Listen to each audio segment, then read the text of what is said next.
Now, when it comes to tickets, there are some available pretty much across the board for Friday's game. It's about $200 no matter what seat you're going to sit in, but there's other opportunities to watch. We'll have more on that coming up in the next half hour, but for now, I'll send it back to you guys. In spite of the loss, the vibes are going to be immaculate downtown people tomorrow. Are so excited. Yeah, it's going to be amazing. All right, Audrey, anything but tawdry this morning. Thank you very much. Love that. Well, hey, this morning does kick off the Memorial Day travel weekend. It sure is going to be busy. Yeah, so if you're leaving town over the next 24 hours, you need to be prepared because 44 million people will be doing the same thing. Michelle Beck is at MSP right now, and Michelle, looks like there's some crowds there behind you this morning. Yeah, a crowd. I'm at the top of the TSA security line, and it is long, the longest I've personally ever seen here at MSP. So I'm going to give you a look, show you how long this line is. Now, the TSA says this summer travel season is going to be the biggest they have ever seen, guys. And so that's going to for sure beat the rush even last Thanksgiving. Now, today alone, 53,000 flights are expected all across the country. That is going to be the rush from last Thanksgiving.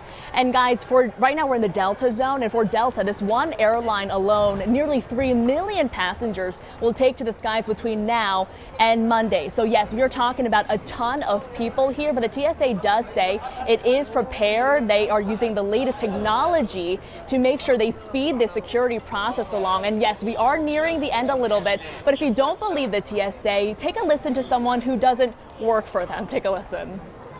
A lot of people maybe heard about the chaos 2 years ago in 2022 when there were mass delays and cancellation. For really going on a year and a half now, we've seen some pretty smooth operations with airlines. They've really staffed up.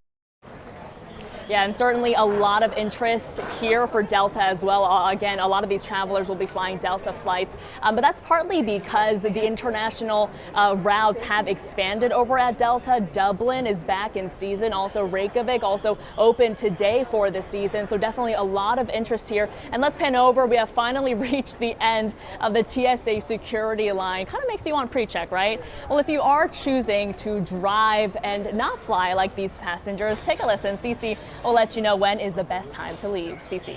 Hey, thanks, Michelle. Yeah, we never want you to get stuck in traffic at all. So we'll tell you the busiest times. So starting today, busiest times to be out there noon to 6. If we look at Friday, that's going to be noon to 7. And then, of course, on Saturday, busy time 2 to 5. So my suggestion, leave early before these start times. You should be okay as you're headed out for Memorial Day. Jason? That is good advice, Cece. Thank you. And as you hit the road, more state troopers will be out on patrol. The Click It or Ticket campaign is running for the next 2 weeks. They're going to be out there looking for things like if you're wearing your seatbelt, or if you're on your phone, or if you've had too much to drink. Well, time now 6:09, and we have an update for you right now on a shooting in Minneapolis we first told you about Monday morning. A sad update here. Police say the mother who drove herself and her 2-year-old to the hospital after they were shot in their car has died. Now they're investigating it as a homicide and are trying to figure out if this was a targeted shooting. That child is expected to survive. So far, no one's been arrested.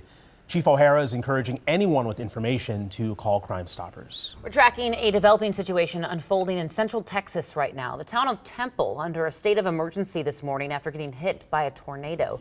This is brand new video just into our newsroom of the damage. The storms moved through just 12 hours ago. More than 60,000 people are waking up without power this morning. As crews continue surveying the area, the region remains under a flood watch through tonight. In the last 24 hours, National Weather Service crews confirmed a tornado did hit Minnesota this week. This is video of the damage. Officials say the EF1 tornado touched down near Rolling Stone, which is about 10 miles from Winona, and ended just across the Mississippi River in Wisconsin.